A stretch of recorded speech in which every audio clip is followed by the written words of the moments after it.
Olá, vamos mergulhar de cabeça em um dos projetos de engenharia militar mais impressionantes e talvez assustadores do nosso século: as cidades de mísseis subterrâneas do Irã. Uma rede de fortalezas que foram pensadas desde o primeiro dia para serem simplesmente inatingíveis. Bom, tudo começa com uma pergunta fundamental, um verdadeiro dilema estratégico. Se um país não tem como competir nos céus, o que ele faz? A solução que o Irã encontrou foi radical. Ao invés de lutar pelo céu, eles decidiram sair do jogo aéreo e levar a guerra para debaixo da terra. E é exatamente isso. A solução foi cavar. Mover todo o arsenal estratégico para o único lugar onde os caças e as bombas mais potentes do mundo simplesmente não alcançam: o coração de cadeias de montanhas rochosas. E aí surge esse conceito, Char-Hai-Mushak, as cidades de mísseis. Mas olha, a gente não está falando de um simples bunker. São complexos militares e industriais inteiros enterrados sob centenas de metros de rocha sólida. E o objetivo é um só: criar uma capacidade de retaliação tão garantida que ninguém queira arriscar um ataque. É a chamada dissuasão pela invulnerabilidade.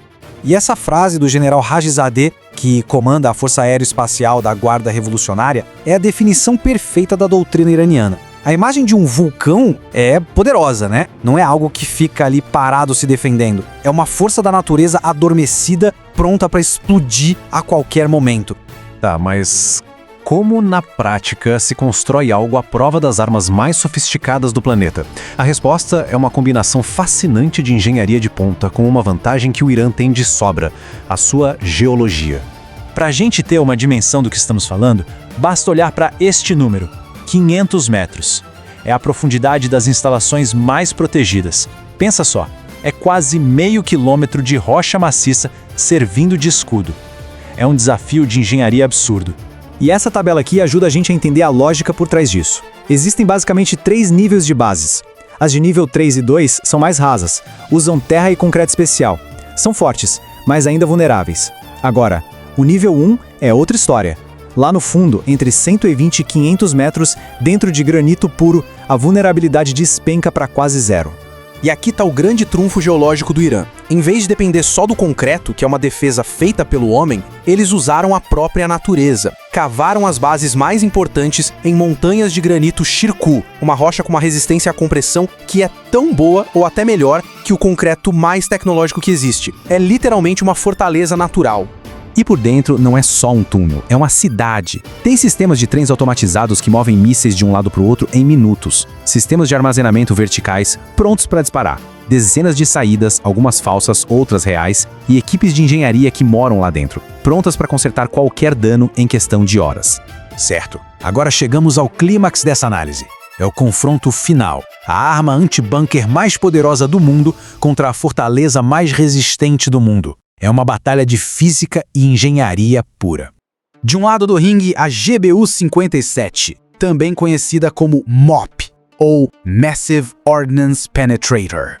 É um monstro de mais de 13 toneladas projetado para uma única coisa: destruir alvos enterrados muito, muito fundo. É o auge da tecnologia de bombas convencionais. Só que a eficácia de uma arma depende do alvo, e é aqui que os números se tornam cruciais. A MOP é impressionante em terra comum ou concreto normal, mas olhe o que acontece quando ela atinge o granito iraniano. Sua capacidade de penetração cai drasticamente, para apenas uns 6 a 9 metros. E é essa matemática que cria a tal da zona morta. É simples e brutal. Se a bomba mais poderosa só consegue cavar os primeiros, digamos, 8 metros da montanha e a base está a 500 metros de profundidade, sobram 492 metros de rocha pura que simplesmente absorvem toda a energia da explosão. A base lá embaixo nem sente o impacto. A física, nesse caso, cria uma imunidade. Então, se não dá para destruir a montanha, qual a alternativa? A estratégia dos adversários mudou de destruir para conter. A ideia passou a ser selar todas as saídas com bombas, tentando prender os mísseis lá dentro. Basicamente transformar as entradas numa grande armadilha. Mas parece que os iranianos já esperavam por isso. Lembra daquelas equipes de engenharia internas? Pois é, elas consertam as saídas destruídas por dentro, totalmente invisíveis para satélites ou drones. E se uma saída fica bloqueada, os trens internos levam os mísseis para outra saída, a quilômetros de distância. A armadilha, na prática, não funciona por muito tempo. E é muito importante entender que isso não foi construído ontem.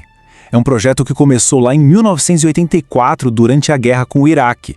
É o resultado de quase 40 anos de planejamento, investimento e, claro, muito aprendizado com cada conflito na região. Então, qual é a grande conclusão de tudo isso?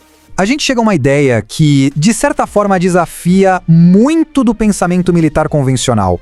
Bom, existem 4 pilares para justificar um esforço tão gigantesco. Primeiro, aceitar que nunca vão ter superioridade aérea contra certas potências. Segundo, as lições aprendidas na guerra contra o Iraque. Terceiro, criar uma forma de retaliação garantida sem precisar de armas nucleares. E por último, ter uma capacidade militar que as sanções econômicas não conseguem tocar. E aqui está talvez a frase que resume tudo. No final das contas, o que a gente testemunha é uma vitória surpreendente da geologia sobre a tecnologia. O uso inteligente e paciente do terreno natural se mostrou mais eficaz que as armas mais avançadas que existem. É uma lição que certamente está sendo estudada no mundo todo.